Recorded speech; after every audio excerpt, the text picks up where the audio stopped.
Today we have here with us Sanjay Nath, co-founder and managing partner of Blume Ventures Advisors. Hi Sanjay, welcome to VCC TV. Thank you. So to start with, you mentioned Blume Ventures is in the process of raising a larger second fund. So give us some details, status of it. So no, thanks for having me. Thanks for having Bloom. The first fund was about about approximately 20 million. The second fund is going to be the target size about 60 million, and we expect to close that in the first quarter, which is Q1. And this is a busy time of the year, so lots of sort of back and forth with our foreign domestic investors, and we'll have more to report on that, a lot of details soon. So how good was the year 2015? You're wrapping the first round here.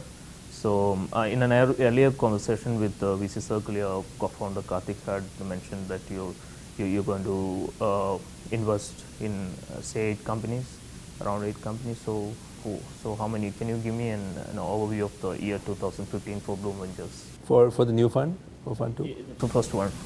How was the year 2015? Yeah, so 2015 was interesting because we were sort of between Fund 1 and Fund 2. So I'll start with Fund 2 first. Fund 2, we've already reported, we've done 4 investments already. You're very familiar with Roadrunner, right? Roadrunner has been established itself as one of the leaders in the hyperlocal space, where Nexus and Sequoia have also come in. We did Zenetics recently, which you also reported, which was the IoT analytics startup. So the interesting part is if you look at where the investments are being made, I think, you could think of it this way. This is an interesting way to frame it. I think the last fund, for many other funds, and the last 4 years were about, I would say, building out the front end, right? Customer acquisition, building out the sales and lead generation channels. And if you look at now, and almost like pure B2B, B2C, e-commerce or vertical e-commerce segments.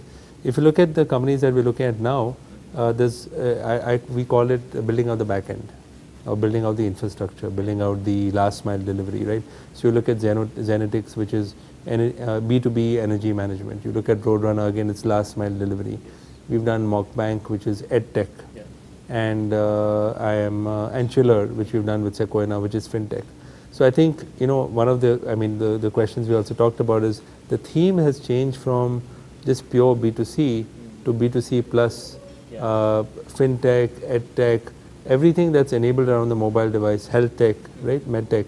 And I think that's going to be very key for Fund 2 and for startups. I think the logistics, payments, really building out the back end, the infrastructure delivery. So going back to the second fund, so what would be the investment strategy going forward?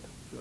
So it's interesting. If you look at the first fund, I think almost 60 to 70% was B2C or vertical e-commerce in that sense, and 30% was spread between small medium businesses and what we call deep tech, which is we had Grey Orange Robotics, we had Systemantics, we had Carbon Clean Solutions, which is energy management, right? I think if we fast forward to Fund 2, B2C would probably be maybe 50%, right? 40 to 50%, and all consumer internet. I think the small SMB market, right? We have Zopper, which is which is of course there, and we've got a company called Now Floats. I think you've met Just and Ronak, right? I think this whole onboarding of the offline merchants, right, and small medium business and bringing them online is a huge market. And so SMBs also pay, whereas enterprises B2B don't pay as quickly, right, even though the ticket size is large. So we think about 15 to 20% for SMBs, right, would be interesting. And I think we'll do a lot of what we are calling deep tech, but enabled by the mobile, right? So if you look at, I think 40%, let's say, of the fund at least. I mean, we really don't have like quotas in that sense, but look at Chiller and fintech. Look at Mockbank and edtech. We look at a couple of companies in health tech. If you look at Zenetics, which is again IoT and energy management, right? If you look at, it's already playing out from the thesis. It's not like we planned to do one in each, but I think we'll see many of those, because if you look at also, tied to the panel of the slowdown or whatever it is, I think India has to back and we want to produce differentiated teams and assets. Not, I think time is over. I mean, Flipkart is the Flipkart, right? You'll see a lot of acquisitions, Flipkart and Snapdeal acquiring many of these companies. So I think gone is the time to build a standalone B2C business. You have to differentiate. So we'll do much more of what we'll call enabled tech, fintech, health tech, med tech, healthcare tech, and of course we'll continue on robotics and IoT. Is there any clarity as of now as to how many companies you're going to invest in 2016? Sure. And when is the first announcement of 2016 is likely to come? You mean of the companies? Yeah, of the investment. Yeah. You will project to do about, I think we'll do about 35 to 45 companies in Fund 2 also. In Fund 2. So one of the things is that, at seed or pre-series A, one has to go a little broader. If you think about it, we had 3 exits last year. Yes. And part of the reason is because we went broad. Yeah. You can't do 10 companies and get 3 exits. Yeah. You have to do like 30, right? Yeah. Of course, we're not going to go as wide. I mean, Fund 1 actually did 60 companies, in fact, right? Yeah. 60. Yeah. And now we'll do, say, about 35, 35 to 40, which is, if you look at the investment pace, it's like about, 12 a year or about 1 a month, which is, if you think about 500 startups, which has done about 1,000 investments now, right? It's fairly reasonable. If you compare to the Silicon Valley, 1 deal a month is fairly reasonable.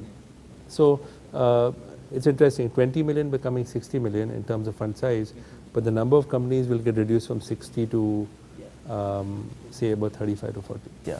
So which means the typical seed fund will be a larger round with the second fund. So correct me if I'm wrong. So in the first fund, the typical investment was around $200,000.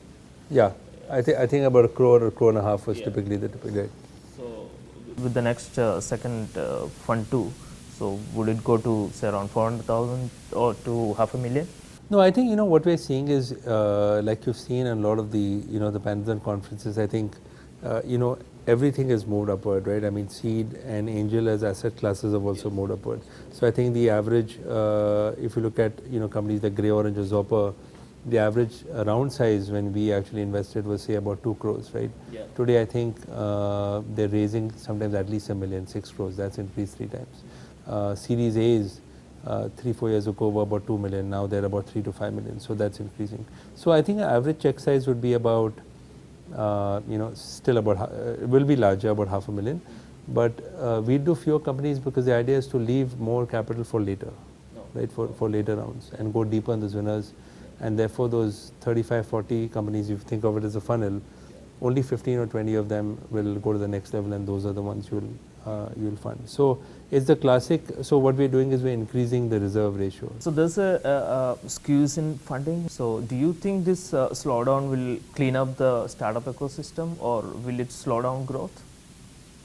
I think I was recently did this interview with Naren Gupta of Nexus Ventures, and he was actually remarking that in developing markets, the swings are always greater, right? When you have slowdown, the slowdown is greater. When you have a boom, it's greater. So I think we're seeing one of that because we're still, not mature. We're far more mature than 4 or 5 years ago, but we're still developing, right? It's still nascent in one sense. It's evolving. The other way of looking at it is, I think a mid-market correction, if you think of it, is very healthy. I'll tell you why. If you look at the Valley, you look at China, a lot of overseas money is also coming to India because of that, right? Because the Valley is overvalued, let's say, if you leave the best companies aside. You look at China also. Look at Tencent leading the last round in Practo. Look at, again, Alibaba and Foxconn leading the round in Snapdeal, right? So I think we're going to see a lot of Asian money, strategics and financials come into India. That's one. If the mid-market correction is helpful in the sense, I think it forces companies to really build value, right? I mean, really focus as opposed to, I think let's call it life beyond GMV, right? If you look at B2C also, just pure GMV increase by itself is not going to be sustainable. I think on the not so good side or negative side is companies will have to raise, I mean, you use this term about assembling watches. So you'll have to raise more money more quickly for it to tide over longer term. But even if you raise more money, spend it frugally, right? So I think it's good, right? When you see layoffs happening, it's more right sizing. It's not that they're really laying off, but they just hired too much or you raised too much. So I think it's going to force a bit of ratcheting to reasonable levels, or to let's call it right sizing. Yeah, that's true. So there are a lot of people talking about the startup bubble. Do you really think there's a startup bubble out there, waiting to be burst sometime in the future? See, if you look at there's a lot of value that's been created, right? If you look at value measured by valuations, then a lot has been created. But if you look at exits, right? We're coming back to exits. I think the reason exits are important is because money has to create a very self-sustainable system. You have to have money coming out, and then more money goes in, right? Think of an angel investor. You make 10 angel investments and all on paper, but the minute one exits, the angel investor will actually invest more back into the system. Similarly, so today you have a lot of paper value, and I like to say that Flipkart and Snapdeal are going to give many other companies the exits before they get an exit themselves, right? Because they're going to acquire companies. So I think we need to see some money coming out will be healthy, right? So these part cash, part stock exits also help, because if it's pure stock, then it is really roll up aggregation of companies coming together. If you look at a bubble, I think yes. I would not use the word bubble, but I'd use the word oversupply of capital, let's say at early stages. So if you look at angels, I mean, everybody and their quote unquote uncle has become an angel today, right? So there's so much of a glut of capital that not all these companies are going to get funded. Look at the incubators and accelerators, right? Not all the companies that get funded when they graduate from there. So I think some tightening and a mid-market correction, if you will, is actually healthy. Yeah, that's true. So looking at your portfolio diversity is really commendable. So where do you see the next big billion-dollar enterprise coming from?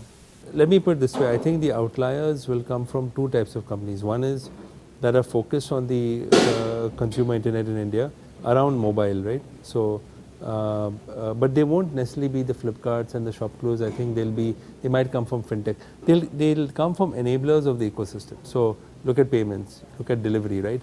As the last wave or the last fund also was about e-commerce and about the winners in that. I think now the winners will come from the enablers or facilitators, or let's call it the plumbers or the plumbing behind that.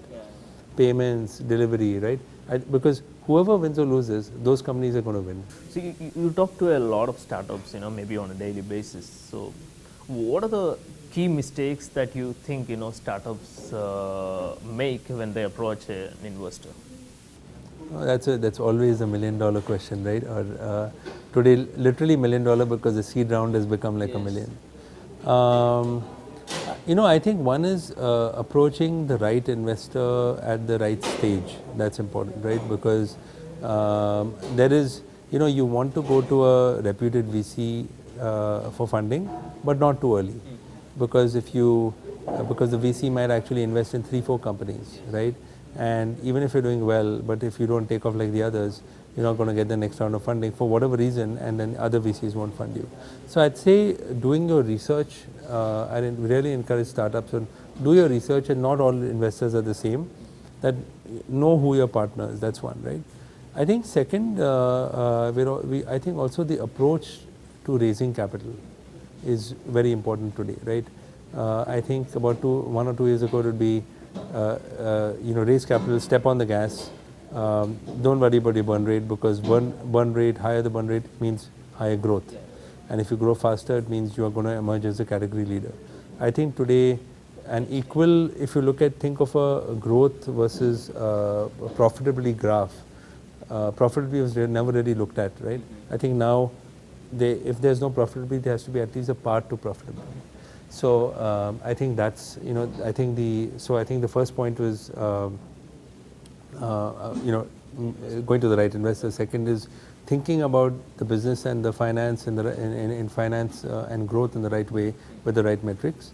And third is, I think, thinking very carefully about the team. I mean, it was interesting that in a down or a flat market, you're actually forced to really think about, is your company too big or too small? Are you right sized? You have the right mix of people at the table, versus, which is why you're seeing these layoffs, right, and everything. So I think, again, a focus, focus on the team.